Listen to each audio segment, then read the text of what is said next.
Au départ, c'est un groupe d'entrepreneurs dont je suis l'initiateur.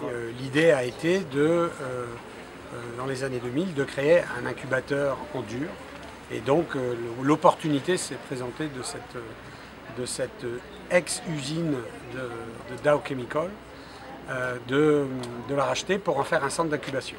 Nous avons évolué en conceptualisant ce qu'on appelait le business resort. Donc dès le départ, on voulait avoir une dimension d'hébergement, parce que resort sans hébergement, c'est un petit peu difficile. Mais surtout, resort, ça veut dire aussi plein d'activités. C'est la différence entre un resort et un hôtel. L'hôtel fait que l'hébergement, le resort, c'est hébergement, plus toute une couche d'activités sportifs, culturelles, de bien-être et de développement personnel. Donc un tas d'activités propices à être inspiré en tant qu'entrepreneur. Alors on l'a fait par phase. D'abord les bureaux, le centre d'affaires, puis ensuite le centre de convention avec les espaces de réunion. Enfin la plateforme sportive avec les piscines, le sauna, le hammam et des petites choses dans la Pinède.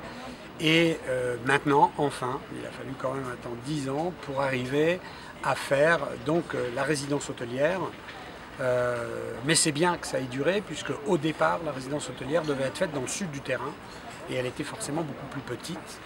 Et on a pu, grâce à un changement du PLU de Valbonne, arriver dans une bonne fenêtre d'opportunité pour avoir en fait la résidence qui va être présentée, qui est donc très grande, qui fait 9000 m² construite, avec 200 clés. De la même manière qu'on a un tourisme thématique, un tourisme médical, qu'on ait ici un tourisme orienté sur le transfert de savoir et de la connaissance, mais aussi par rapport aux axes de l'entrepreneuriat, une approche qui est celle du campus entreprendre, qui est celle de l'éducation, de la formation, du perfectionnement, de l'entraînement.